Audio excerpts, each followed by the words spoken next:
बिस्मिल्लाहिर्रहमानिर्रहीम।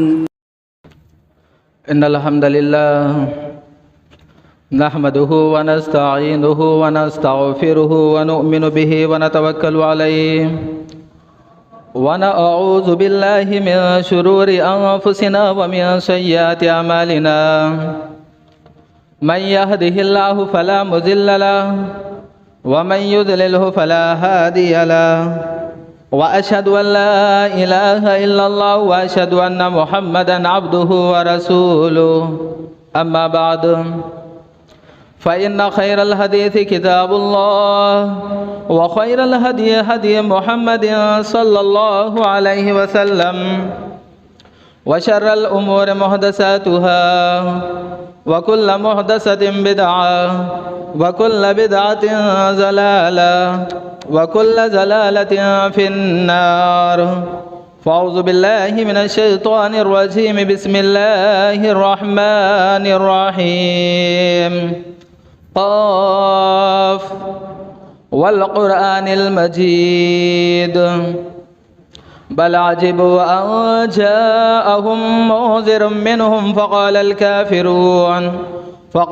काफ़िरून हाज़ा शैउन अजीब अइज़ा मितना व कुन्ना तुराबा ज़ालिका रज्उन बईद क़द अलिमना मा तंक़ुसुल अर्ज़ु मिनहुम व इंदना किताबुन हफ़ीज़ बल कज़्ज़बू बिल हक़्क़ि लम्मा जाअहुम फ़हुम फ़ी अम्रिन मरीज। अफ़लम यंज़ुरू इलस समाइ फ़ौक़हुम कैफ़ बनैनाहा व ज़य्यन्नाहा व मा लहा मिन फ़ुरूज वल अर्ज़ मददनाहा व अलक़ैना फ़ीहा रवासिय व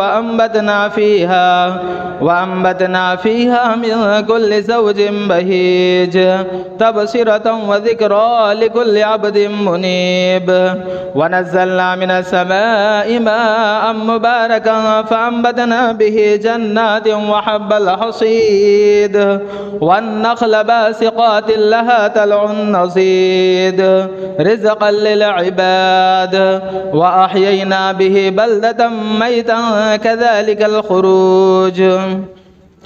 कज़्ज़बत क़ब्लहुम क़ौम नूह व अस्हाबुर रस्स व समूद व आद व फ़िरऔन व इख़वानु लूत व अस्हाबुल ऐकति व क़ौम तुब्बअ कुल्लुन कज़्ज़बर रुसुल फ़हक़्क़ वईद अफ़अयीना बिल ख़ल्क़िल अव्वल बल हुम फ़ी लब्सिन मिन ख़ल्क़िन जदीद। तमाम किस्म की तारीफ़ उस अल्लाह रब्बुल आलमीन के लिए है जो अपनी उलूहियत, रुबूबियत, अस्मा और सिफ़ात में तन्हा और बेमिसाल है। तमाम किस्म की तारीफ़ उस अल्लाह रब्बुल आलमीन के लिए है जो रब है अर्श अज़ीम का, जो रब है बैतुल अतीक़ का, जो रब है मशरिक़ और मग़रिब का, जो रब है आसमान और ज़मीन का, जो रब है सारे जहानों का। तमाम किस्म की तारीफ़ उस अल्लाह रब्बुल आलमीन के लिए है जो अपने बंदों पर बड़ा मेहरबान है और बड़ा रहम करने वाला है। तमाम किस्म की तारीफ़ उस अल्लाह रब्बुल आलमीन के लिए है जिसने हज़रत आदम और हज़रत हव्वा अलैहिमुस्सलातु वस्सलाम के ज़रिए से तमाम इंसानियत को पैदा किया है। तमाम किस्म की तारीफ़ उस अल्लाह रब्बुल आलमीन के लिए है जिसने तौबा का दरवाज़ा मौत तक खुला रखा है। अनगिनत दरूद व सलाम हो तमाम अंबिया किराम पर, बिलखुसूस इमामुल अंबिया, इमामुल मुरसलीन, इमामुल अव्वलीन, इमामुल आखिरीन हज़रत मोहम्मद मुस्तफ़ा सल्लल्लाहु अलैहि वसल्लम पर। इस मुख्तसर हम्दो सना के बाद मैं असल मौजू की तरफ लौटना चाहता हूँ। मेरा मौजू सुखन है बाप हो तो हज़रत इब्राहीम अलैहिस्सलातु वस्सलाम जैसा। मेरे मुअज़्ज़ज़ दोस्तों, सबसे पहला यहाँ पर यह सवाल पैदा होता है कि हज़रत इब्राहीम अलैहिस्सलातु वस्सलाम कौन थे। अल्लाह तबारक तआला अपने कलाम मजीद में इरशाद फरमा रहा है, इन्ना इब्राहीम कान उम्मतन क़ानितन लिल्लाहि हनीफ़ा वलम यकु मिनल मुशरिकीन शाकिरन लिअनउमिहि इज्तबाहु वहदाहु इला सिरातिन मुस्तक़ीम। सूरतुन नहल सूरा नंबर 16 आयत नंबर 120 और आयत नंबर 121 में अल्लाह तबारक तआला इरशाद फरमा रहा है, बेशक हज़रत इब्राहीम अलैहिस्सलातु वस्सलाम एक उम्मत है और अल्लाह तबारक ताला के फर्मा बरदार, एक तरफा, मुखलिस और खालिस बंदे थे, और वो मुशरिकों में से ना थे। इज्तबाहु वहदाहु इला सिरात मुस्तकीम, और वो अल्लाह तबारक ताला के शुक्रगुजार बंदे थे, इसलिए अल्लाह तबारक ताला ने उन्हें अपना बरगिज़ा बंदा बना लिया था। मेरे मुअज़्ज़ज़ दोस्तों, सबसे पहली बात इस आयत में अल्लाह तबारक ताला इरशाद फरमा रहा है कि हज़रत इब्राहीम अलैहिस्सलातु वस्सलाम एक उम्मत थे। उम्मत का मतलब यह है कि बहुत सारे लोगों के बराबर होना। जब इस दुनिया के अंदर एक आदमी भी तौहीद वाला नहीं था, तो उस समाज में, उस माहौल में अकेले तौहीद की आवाज़ उठाने वाले हज़रत इब्राहीम अलैहिस्सलातु वस्सलाम थे। और उम्मत का दूसरा मतलब ये आता है रहनुमा, पेशवा, लीडर, कायद। हज़रत इब्राहीम अलैहिस्सलातु वस्सलाम अपने से बाद में आने वाले तमाम मुआहिदीन के लिए, तमाम अहले तौहीद के लिए रहनुमा, पेशवा, लीडर और कायद थे। तौहीद की राह में जब भी कोई मुसीबत आए, जब भी कोई तकलीफ़ आए, या ईमान की राह में कुर्बानी देने का वक्त आए, तो हमें हज़रत इब्राहीम अलैहिस्सलातु वस्सलाम एक आइडियल के तौर पर नज़र आते हैं। इस दुनिया के अंदर जितने स्कूल और जितने इदारे हैं, उसके अंदर तालीम देने के दो तरीक़े होते हैं। एक होता है थ्योरी, दूसरा होता है प्रैक्टिकल। इस्लाम की थ्योरी कुरान और हदीस है। इस्लाम का प्रैक्टिकल अगर किसी को देखना है, जिसे देखकर ये समझ में आ जाए कि ये इस्लाम है, ये ईमान है, ये तौहीद है, तो वो हज़रत इब्राहीम अलैहिस्सलातु वस्सलाम को देख ले। हज़रत इब्राहीम अलैहिस्सलातु वस्सलाम निहायत रहम दिल, शफीक और मेहरबान थे, जिसके नतीजे में आपने अपने मुशरिक बाप से भी दुआए मग़फ़िरत करने का वादा किया था। हज़रत इब्राहीम अलैहिस्सलातु वस्सलाम निहायत सख्त दिल थे, जिसके नतीजे में आपने अपने एक कुलते बेटे को ज़ुबाह करने के लिए ज़मीन के ऊपर गिरा दिया था। 80 साल की उम्र में बड़ी तमन्नाओं के बाद, बड़ी दुआओं के बाद, बड़ी आरज़ुओं के बाद जब अल्लाह तबारक ताला ने आपको एक लड़का अता फरमाया, वही लड़का जब हाथ पैर हिलाने के लायक हुआ, चलने और फिरने के लायक हुआ, जिंदगी का सहारा और बुढ़ापे की लाठी बनने के लायक हुआ, तो हज़रत इब्राहीम अलैहिस्सलातु वस्सलाम ने महज एक ख्वाब की बुनियाद पर अल्लाह तबारक ताला की रज़ा के लिए अपने बेटे को ज़ुबाह करने के वास्ते तैयार हो गए थे। अल्लाह तबारक ताला ने आपका नाम कुरान मजीद में 69 मरतबा लिया है। इस दुनिया के अंदर 4 ऐसे बादशाह गुजरे जिन्होंने तमाम दुनिया के ऊपर हुकूमत की थी। उनमें 2 मुसलमान बादशाह थे और 2 काफिर बादशाह थे। मुसलमान बादशाहों में पहला बादशाह हज़रत सुलेमान अलैहिस्सलातु वस्सलाम थे, और दूसरा बादशाह ज़ुल्क़रनैन बादशाह था। और काफिर बादशाहों में पहला बादशाह बुख्ते नस्र था, और दूसरा बादशाह नमरूद बादशाह था। नमरूद बादशाह हज़रत इब्राहीम अलैहिस्सलातु वस्सलाम के दौर में मौजूद था। एक मरतबा हज़रत इब्राहीम अलैहिस्सलातु वस्सलाम का मुकाबला नमरूद बादशाह से हुआ। नमरूद बादशाह किसी मोहल्ले या किसी गांव का सरपंच या सेठ या लीडर नहीं था, बल्कि मशरिक से मगरिब तक उसकी हुकूमत थी, और दुनिया का शाही जाह व जलाल उसके पास था। मदद करने वाले की मुठभेड़ उसके पास थी।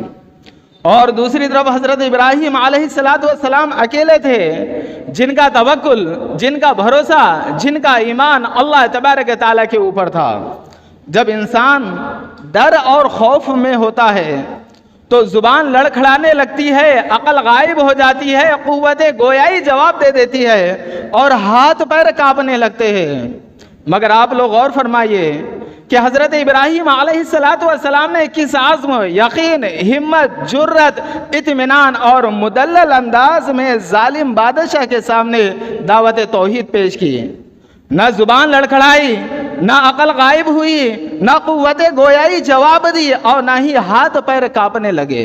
मेरे मुअज़्ज़ज़ दोस्तों, ये थे हज़रत इब्राहीम अलैहिस्सलातु वस्सलाम का मुख्तसर अंदाज में तारुफ, जो मैंने अभी अभी आपके सामने पेश किया है।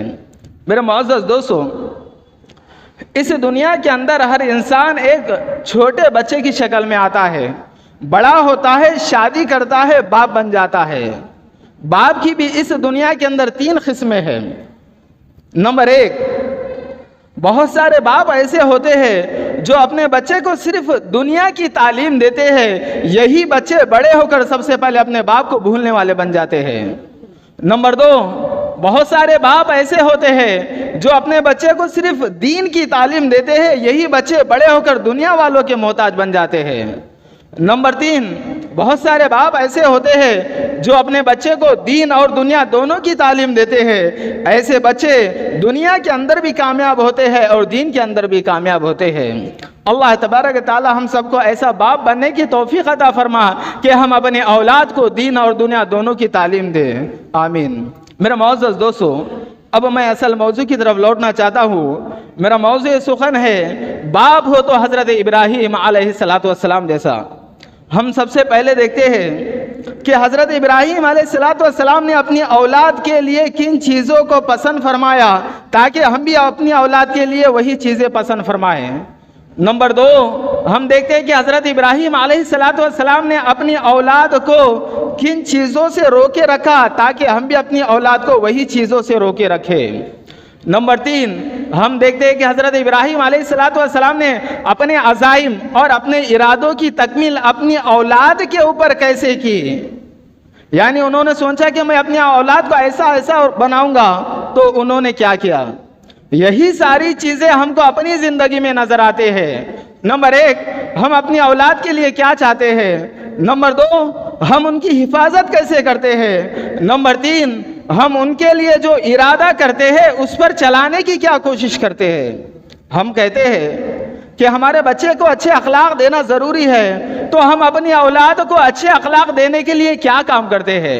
हम कहते हैं कि बाहर बहुत ज़्यादा बुरा माहौल है, तो हम अपनी औलाद को बुरे माहौल से बचाने के लिए क्या कोशिश करते हैं। यही सारी चीज़ें हज़रत इब्राहीम अलैहिस्सलातु वस्सलाम की ज़िंदगी से बहुत अच्छी तरीके से नज़र आती है।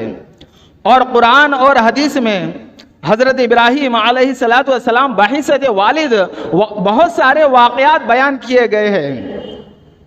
और आज हम में से हर आदमी अपनी औलाद की तरबियत में कहीं ना कहीं ज़रूर परेशान है। तो क्यों ना हम हज़रत इब्राहीम अलैहिस्सलातु वस्सलाम की ज़िंदगी से कुछ ऐसे पॉइंट, ऐसे वाक़यात लेते हैं, अगर हम उसको अपनी ज़िंदगी में या अपनी औलाद की ज़िंदगी में लागू करें या नाफिज करें, तो हो सकता है कि एक बेहतरीन नस्ल हमारे आंखों के सामने आए। मेरे मोअज़्ज़ज़ दोस्तों, सबसे पहला पॉइंट जो हमको हज़रत इब्राहीम अलैहिस्सलातु वस्सलाम की ज़िंदगी से मिलता है वो ये है कि आपने अपनी औलाद की पैदाइश से पहले दुआ की कि अल्लाह तबारक ताला मुझे नेक और साले औलाद अता फरमा।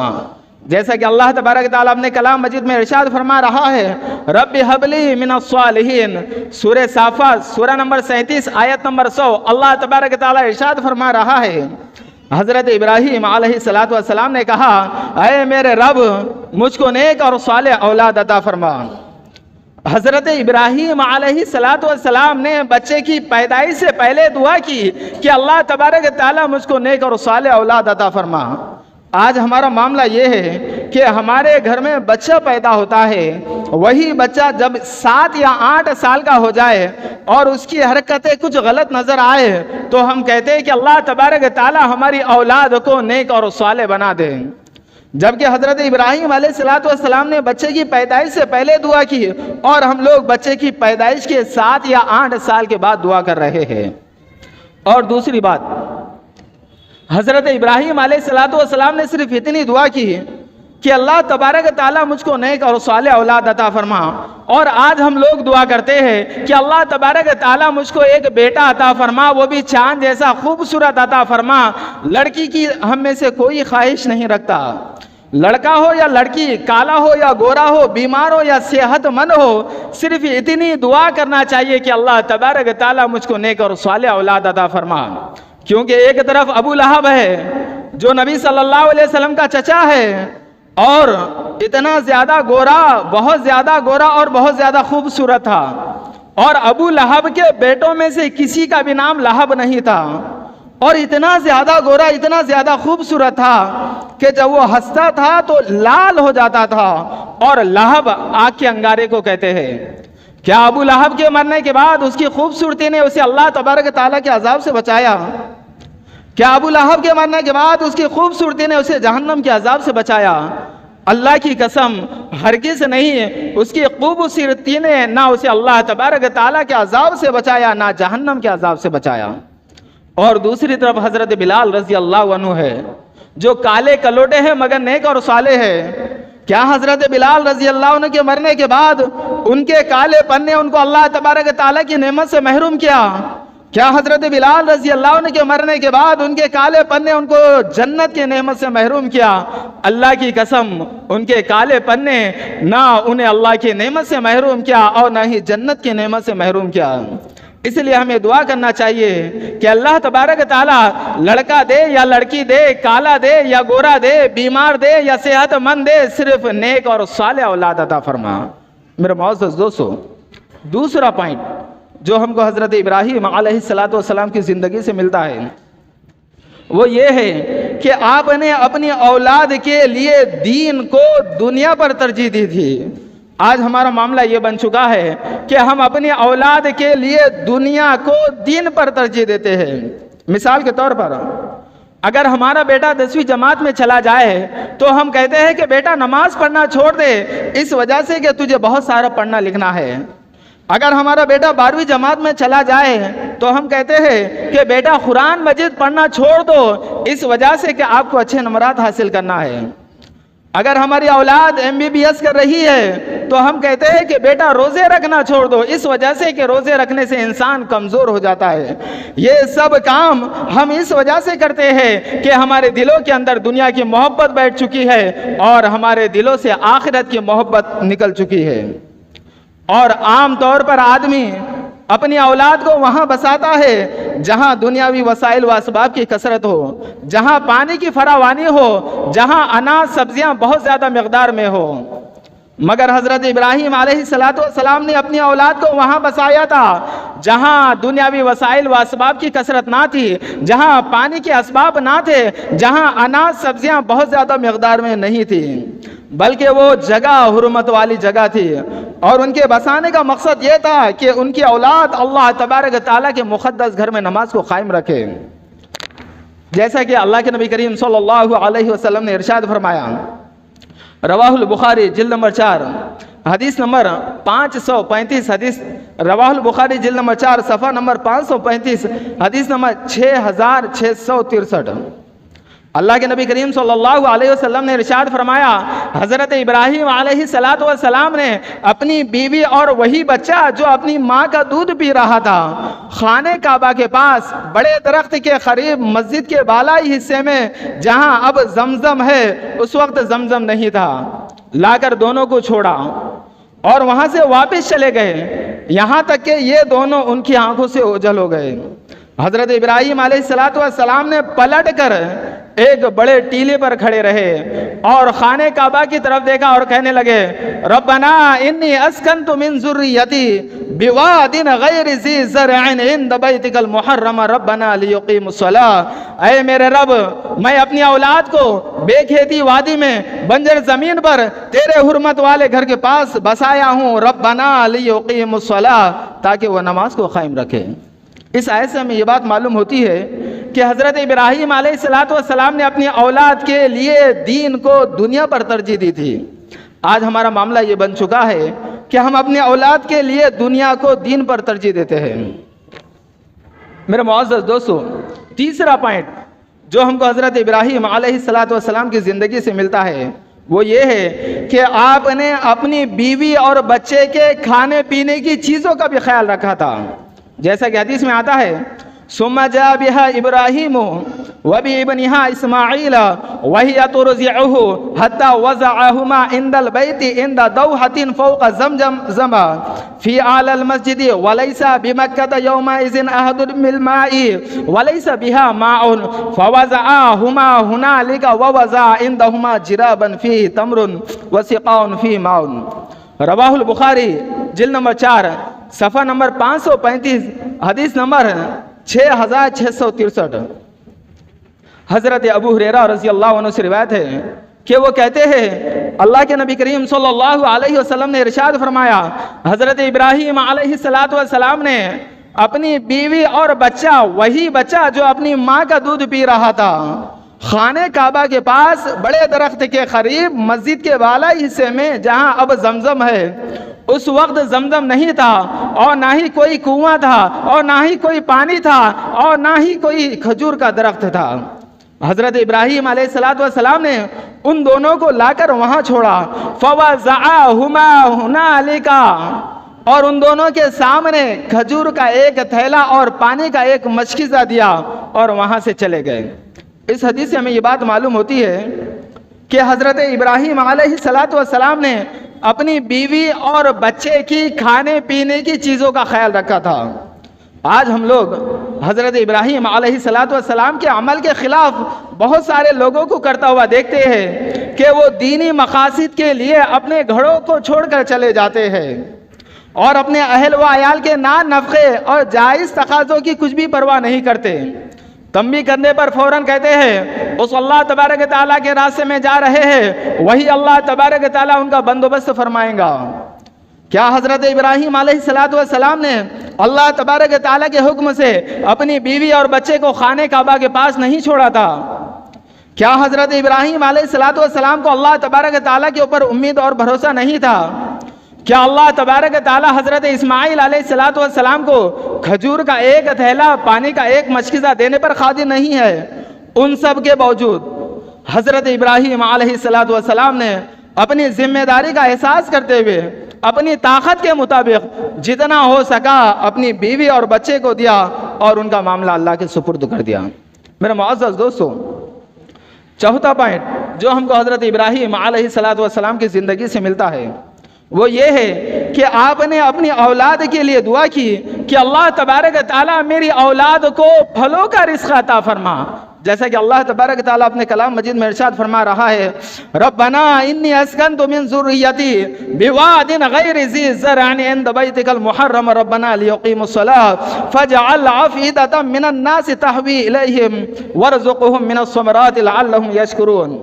हज़रत इब्राहीम अलैहिस्सलाम ने कहा, अय मेरे रब, मैं अपनी औलाद को बेखेती वादी में बंजर ज़मीन पर तेरे हुर्मत वाले घर के पास बसा रहा हूँ ताकि वो नमाज को कायम रखे और कुछ लोगों के दिलों को उनकी तरफ माइल कर दे और इनको फलों का रिज़्क़ अता फरमा ताकि वो तेरा शुक्रिया अदा करें। मेरे मुअज़्ज़ज़ दोस्तों, इस आयत से हमें ये बात मालूम होती है कि हज़रत इब्राहीम अलैहिस्सलाम ने खजूर का एक थैला और पानी का एक मशकिज़ा देने पर बस नहीं किया, बल्कि अपनी औलाद के लिए दुआ की कि अल्लाह तबारक ताला मेरी औलाद को फलों का रिज़्क़ अता फरमा। इस आयत की तफसीर में अल्लामा शौकानी रहमतुल्लाहि अलैह फरमाते हैं, इस मेरी नस्ल को जिन्हें मैंने यहाँ बसाया है उन्हें फलों का रिज़्क़ अता फरमा और उनको भी फलों का रिज़्क़ अता फरमा जो इनके साथ रहते हैं, और वो फल अता फरमा जो यहाँ पैदा होते हैं और वो भी अता फरमा जो यहाँ पैदा नहीं होते। इस तफसीर से हमें ये बात मालूम होती है कि हज़रत इब्राहीम अलैहिस्सलाम ने अपनी औलाद के लिए दुआ की थी। आज हमारा मामला ये है कि आज हम लोग अपने लिए दुआ नहीं करते तो अपनी औलाद के लिए कहाँ से करेंगे? जब अपनी औलाद के लिए नहीं करते तो अपनी नस्लों के लिए कहाँ से करेंगे? जबकि एक बाप होने की हैसियत से हमारा हक ये है अपने लिए दुआ करे, अपनी औलाद के लिए दुआ करे और अपनी नस्लों के लिए दुआ करे। और दूसरी बात, जब कोई बाप उस बेटे के पास जाता है जो अपने घर से अलग हो और उसके पास कोई नेमत देखता है और उसकी औलाद को हंसता खेलता हुआ देखता है तो बाप दुआ देने के बजाय दिल में गीबत करता है और कहता है कि माँ बाप को देने के बजाय सब कुछ मियाँ बीवी के ऊपर लुटा दे रहा है। जबकि आदमी को चाहिए अपनी औलाद के हक में दुआ करे, अल्लाह तबारक ताला जिस तरह तूने मेरी औलाद को एक नेमत से नवाजा है इसी तरह कई नेमतों से नवाजे, और जिस तरह इसकी औलाद हंस रही है खेल रही है इसी तरह इसकी औलाद और इसकी नस्ल हंसे और खेले। मेरे मुअज़्ज़ज़ दोस्तों, पांचवा पॉइंट जो हमको हज़रत इब्राहीम अलैहिस्सलाम की ज़िंदगी से मिलता है वो ये है कि आपने अपनी औलाद को जिस शहर में छोड़ा उसके लिए दुआ की कि अल्लाह तबारक ताला इस शहर को अमन वाला बना दे। जैसे कि अल्लाह तबारक ताला अपने कलाम मजीद में इरशाद फरमा रहा है, वइज़ क़ाल इब्राहीम रब्बि इजअल हाज़ल बलद आमिनन वरज़ुक़ अहलहु मिनस समरात। हज़रत इब्राहीम अलैहिस्सलाम ने कहा कि अल्लाह तबारक तआला मैं अपनी औलाद को इस शहर में छोड़ रहा हूँ, इस शहर को अमन वाला बना दे और उनको फलों का रिज़्क़ अता फरमा। हज़रत इब्राहीम अलैहिस्सलातु वस्सलाम कितना ज़्यादा ख्याल रखने वाले वालिद थे कि खजूर का एक थैला, पानी का एक मशकिज़ा देने पर बस नहीं किया, बल्कि उनके लिए फलों के रिज़्क़ की दुआ की। उसके बाद जिस शहर में छोड़ा उसके लिए दुआ की कि अल्लाह तबारक तआला इस शहर को अमन वाला बना दे। क्या हम लोग बाप होने की हैसियत से जब बूढ़े हो जाते हैं तो हम सोचते हैं कि हम आह भी करें तो हमारी औलाद समझ जाए कि कुछ ना कुछ मसला है। अगर हमारे पास कोई पुरानी चीज़ हो तो औलाद समझ जाए कि इसको बदलने की ज़रूरत है। अगर बाप के पास कोई पैसा ना हो तो औलाद समझ जाए कि बाप को पैसा देने की ज़रूरत है। क्या हमने इसी तरह बचपन में अपनी औलाद की छोटी से छोटी और बारीक से बारीक चीज़ों का ख्याल रखा था?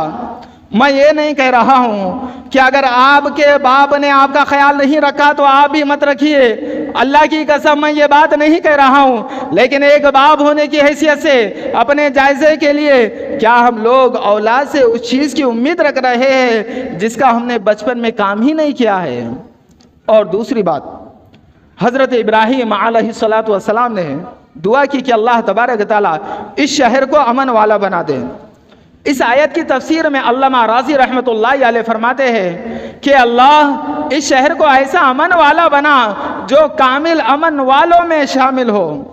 शेख कासिमी रहमतुल्लाहि अलैह इस आयत की तफसीर में फरमाते हैं कि अल्लाह इस शहर को ऐसा अमन वाला बना जो अपने कमाल अमन की वजह से लोगों में मशहूर और मारूफ हो।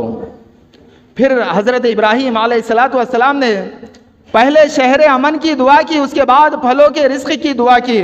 अल्लामा राज़ी रहमतुल्लाहि अलैह फिर फरमाते हैं कि शहर अमन की नेमत तमाम नेमतों से अफजल है। किसी आलिम से पूछा गया अमन अफजल है या सेहत अफजल है? आलिम साहब कहने लगे अमन अफजल है। उसके बाद अल्लामा शौकानी रहमतुल्लाहि अलैह फरमाते हैं कि अगर किसी शहर से उसका अमन छीन लिया जाए तो वहाँ के लोग दीन और दुनिया का कोई भी काम दिलचस्पी से नहीं कर सकते। इसीलिए अल्लाह के नबी करीम सल्लल्लाहु अलैहि वसल्लम ने इरशाद फरमाए, अगर एक आदमी अपने अहल व अयाल में सुबह करे इस हाल में कि वो अमन के साथ हो, आफियत के साथ हो, और उसे सिर्फ एक दिन की रोज़ी दे दी जाए तो ऐसा है जैसा पूरी दुनिया दे दी गई। बताने का मकसद ये है कि शहर अमन की नेमत तमाम नेमतों से अफजल है। मैं अल्लाह तबारक तआला से दुआ करता हूँ कि अल्लाह तबारक तआला हमारे शहर को अमन वाला बना, और जहाँ कहीं मुसलमान बसे हुए हो उनके शहरों को भी अमन वाला बना। आमीन। मेरे मोअज़्ज़ज़ दोस्तों, छठा पॉइंट जो हमको हज़रत इब्राहीम अलैहिस्सलातु वस्सलाम की ज़िंदगी से मिलता है वो ये है कि आपने अपनी औलाद के लिए नेक और सालेह माहौल का इंतखाब किया था। आज हमारा मामला ये है, हम लोग अपनी औलाद के लिए बुरे माहौल का इंतखाब करते हैं। मिसाल के तौर पर अगर हम अपनी औलाद को कपड़े दिलाने के आसे लेकर जाए तो ऐसे कपड़े दिलाते हैं जो हमारी औलाद पहनने के बावजूद नंगी नजर आती है। यही औलाद जब बड़ी हो जाए तो हम परेशान हो जाते हैं। मुसलमानों, परेशान क्यों हो रहे हो? जो बचपन में बीज बो रहे हैं वही जवानी में तुम लोग काटने वाले हैं। अगर एक आदमी अपनी औलाद को नेक और सालेह बनाना चाहे तो उसे चाहिए कि ऐसे माहौल का इंतखाब ना करे जहाँ गुनाह आम हो, जहाँ फिस्क फुजूर आम हो, जहाँ बुराई आम हो, जहाँ शैतानी अड्डे आम हो, बल्कि अपनी औलाद के लिए ऐसे माहौल का इंतखाब करना चाहिए जहाँ नेकी का चलन हो, जहाँ दीनदारी का गलबा हो, जहाँ मसाजिद की कसरत हो, जहाँ कुरान और सुन्नत के मराकिज़ हो। क्योंकि अच्छे माहौल से इंसान के ऊपर अच्छे असरात पड़ते हैं, बुरे माहौल से इंसान के ऊपर बुरे असरात पड़ते हैं। आप लोगों ने बनी इसराइल के उस आदमी का वाक़या सुना ही होगा जिसने 100 आदमियों को कत्ल किया। उसके बाद किसी आलिम ने मशवरा दिया आपकी माफ़िरत हो सकती है, शर्त यह है कि आप अपनी गुनाहों की माफ़ी अल्लाह तबारक ताला के दरबार में पेश करो और अपनी बस्ती को छोड़कर फलानी बस्ती में चले जाना, वहाँ अल्लाह की इबादत करने वाले लोग हैं, उनके साथ रहना, अल्लाह की इबादत करना और पलट कर भी अपनी बस्ती को ना देखना, इस वजह से कि आपकी बस्ती वाले बुरी बस्ती वाले हैं। बताने का मकसद ये है कि अगर एक आदमी अपनी औलाद के लिए नेक और साले माहौल का इंतखाब करे तो उसकी औलाद नेक और साले बन सकती है। सातवां पॉइंट जो हमको हज़रत इब्राहीम अलैहिस्सलाम की ज़िंदगी से मिलता है वो ये है कि हज़रत इब्राहीम अलैहिस्सलाम ने अपनी औलाद के लिए दुआ की कि अल्लाह तबारक व तआला मेरी औलाद को बुतों की इबादत से दूर रखना। जैसा कि अल्लाह तबारक व तआला अपने कलाम मजीद में इरशाद फरमा रहा है, वइज़ क़ाल इब्राहीम रब्बि इजअल हाज़ल बलद आमिनन वज्नुबनी व बनी अन नअबुदल असनाम रब्बि इन्नहुन्ना अज़लल्न कसीरन मिनन नास फमन तबिअनी फ़इन्नहु मिन्नी व मन असानी फ़इन्नका गफ़ूरुर रहीम। हज़रत इब्राहीम अलैहिस्सलाम ने कहा, अय मेरे रब, मुझे और मेरी औलाद को बुतों की इबादत से दूर रखना, क्योंकि बुतों ने बहुत सारे लोगों को गुमराह कर दिया है और जो मेरी इत्तिबा करेगा यकीनन वो मेरा है और जो मेरी नाफरमानी करेगा यकीनन तू माफ़ करने वाला है। मेरे मोअज़्ज़ज़ दोस्तों, हज़रत इब्राहीम अलैहिस्सलाम खुद मनसबे इमामत पर फाइज है और अपनी औलाद को नेकी करता हुआ देख रहे हैं, उसके बावजूद दुआ कर रहे हैं कि अल्लाह तबारक व तआला मेरी औलाद को बुतों की इबादत से दूर रखना। इसके बरक्स हम में से बाज़ लोगों की कोताही लापरवाही इतनी ज़्यादा संगीन हो चुकी है कि वो खुद अपने आप को, अपने अहल व अयाल को गुनाहों के सर चश्मों पर ला खड़े करते हैं, तबाही और बर्बादी के किनारे पर खड़े करते हैं और कहते हैं कि हमारा अकीदा मजबूत है, हमारी औलाद का अकीदा मजबूत है। क्या इन नादानों का अकीदा हज़रत इब्राहीम अलैहिस्सलाम के अकीदे से ज़्यादा मजबूत है?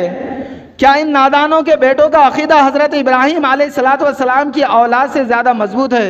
अल्लाह तबारक व तआला मुसलमानों के हाल पर रहम फरमाए, आमीन।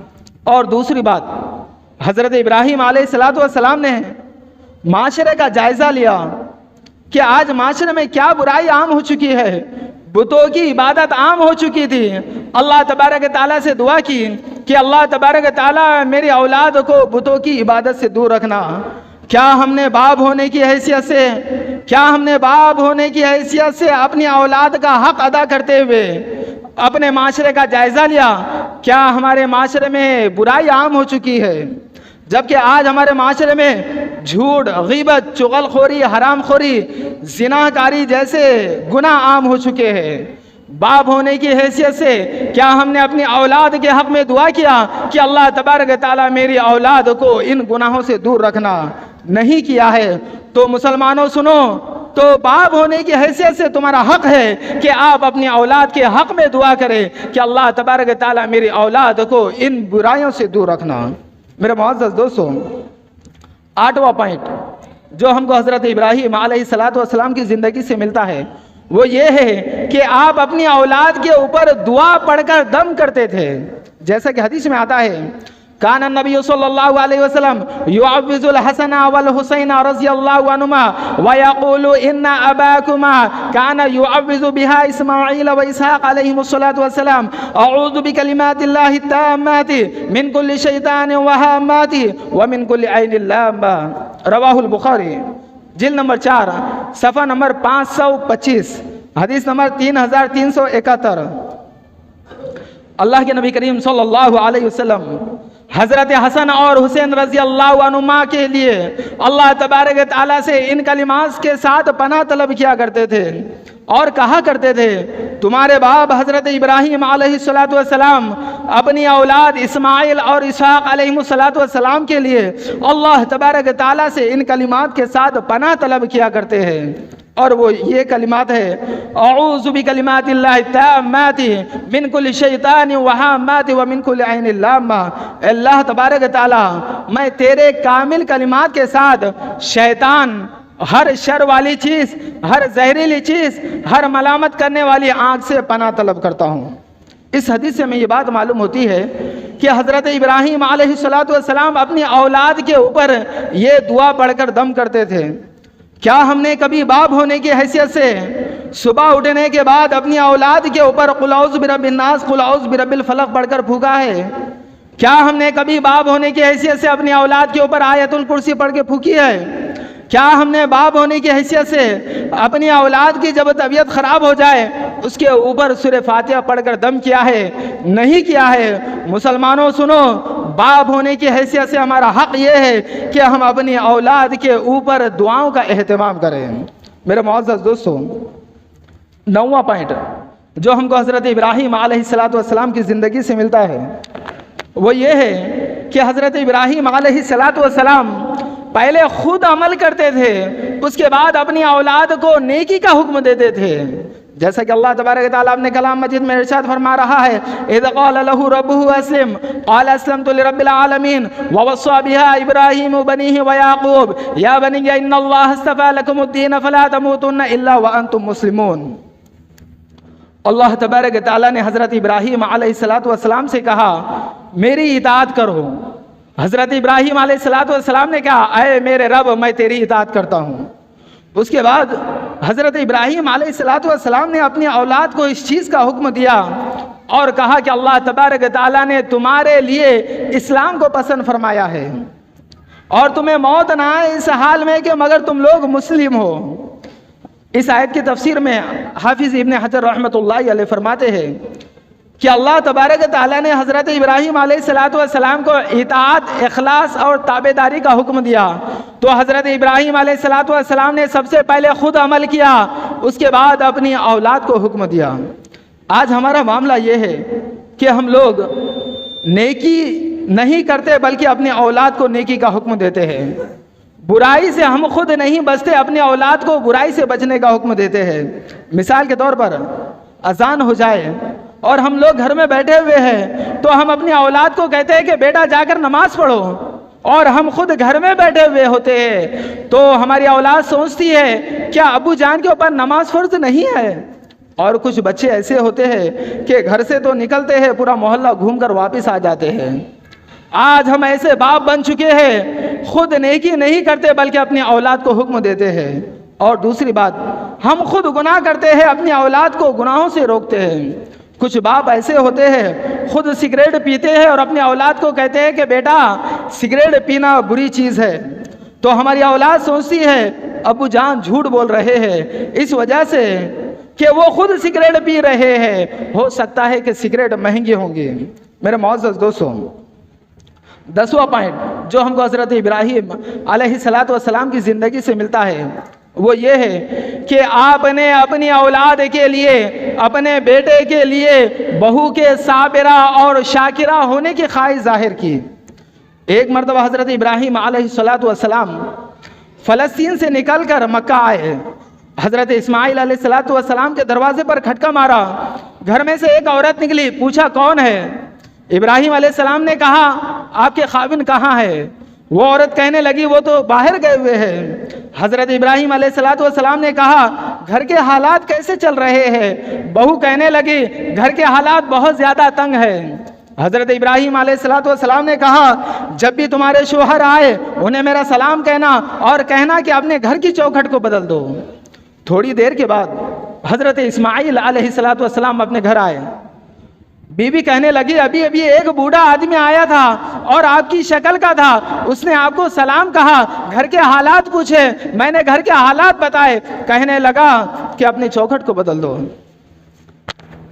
हज़रत इस्माइल अलैहिस्सलाम कहने लगे वो मेरे वालिद साहब थे और उन्होंने मुझे हुक्म दिया कि आपको तलाक दे दो। हज़रत इस्माइल अलैहिस्सलाम ने तलाक दे दी। थोड़ी दिनों के बाद हज़रत इस्माइल अलैहिस्सलाम ने एक दूसरा निकाह किया। हज़रत इब्राहीम अलैहिस्सलाम निकल के फ़लस्तीन यानी कनान से निकलकर मक्का आए और अपने बेटे के दरवाजे पर खटका मारा। घर में से एक औरत निकली, पूछा क्या बात है। इब्राहीम अलैहिस्सलाम कहने लगे आपके खाविन कहाँ है।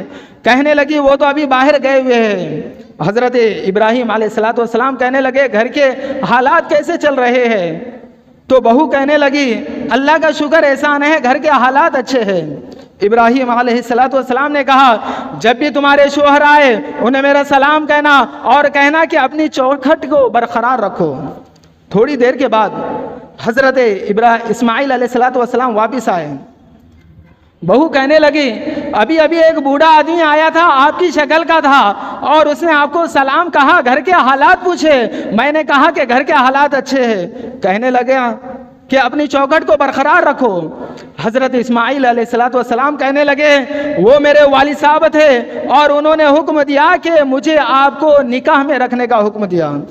हज़रत इब्राहीम अलैहिस्सलाम पहली मर्तबा आए और देखा कि अपने बेटे के निकाह में एक ऐसी औरत है जो अल्लाह तबारक ताला की नाशुक्री कर रही है, अल्लाह तबारक ताला की नाफरमानी कर रही है और सब्र नहीं कर रही है। औलाद को हुक्म दिया कि इसको तलाक दे दो।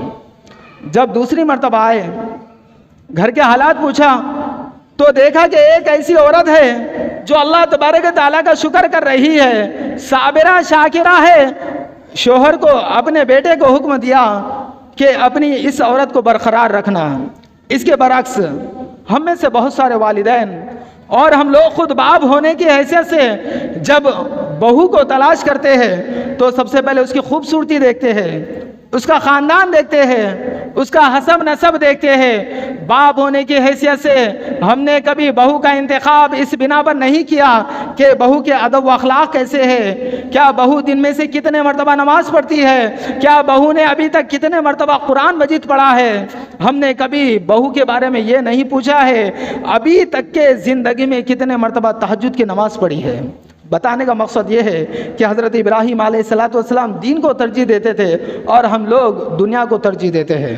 मेरे मुअज़्ज़ज़ दोस्तों, 11वां पॉइंट जो हमको हज़रत इब्राहीम अलैहिस्सलाम की ज़िंदगी से मिलता है वो ये है कि आप अपने अहले खाना की खबरगिरी किया करते थे।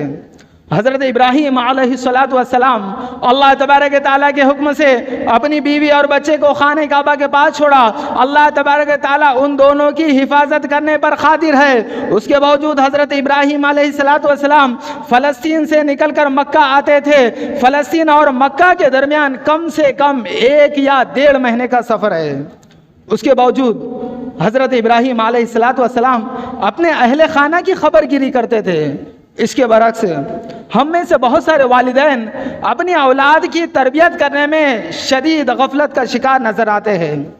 कुछ बाप ऐसे नज़र आते हैं जो माल व दौलत की तलब में इस कदर डूबे हुए हैं कि अपनी औलाद की ज़िंदगी का जायज़ा नहीं ले रहे हैं, और कुछ बाप ऐसे नज़र आते हैं जो अपने नालायक दोस्तों के साथ लज्जतों में डूबे हुए हैं और अपनी औलाद की ज़िंदगी का जायज़ा नहीं ले रहे हैं, और कुछ बाप ऐसे नज़र आते हैं जो दीनी मकासद के लिए अपनी औलाद को भूल चुके हैं। जब यही औलाद गलत रास्ते पर जाए तो बापों को अफसोस के अलावा कोई और चारा नहीं होता।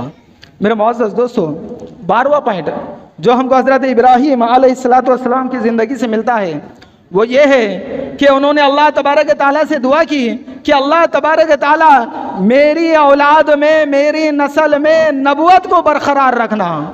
जैसा कि अल्लाह तबारक ताला अपने कलाम मजीद में इरशाद फरमा रहा है, वइज़ इब्तला इब्राहीम रब्बुहु बिकलिमातिन फअतम्महुन्न क़ाल इन्नी जाइलुका लिन्नासि इमामा क़ाल व मिन ज़ुर्रिय्यती क़ाल ला यनालु अहदिज़ ज़ालिमीन।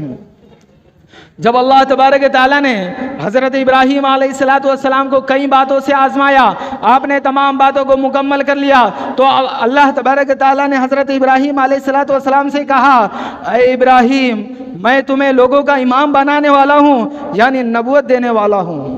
हज़रत इब्राहीम अलैहिस्सलाम ने कहा, ऐ मेरे रब, मेरी औलाद में भी नबूवत को बरकरार रखना और मेरी औलाद में भी इमाम बनाना। अल्लाह तबारक ताला ने कहा, जालिमों में से मेरा वादा नहीं है।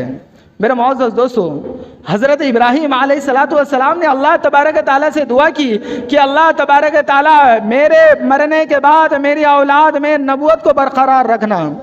हज़रत इब्राहीम अलैहिस्सलाम के बाद जितने भी नबी आए तमाम के तमाम आपकी नबूवत में से आए। और दूसरी बात, आज नबूवत का सिलसिला ख़त्म हो चुका है।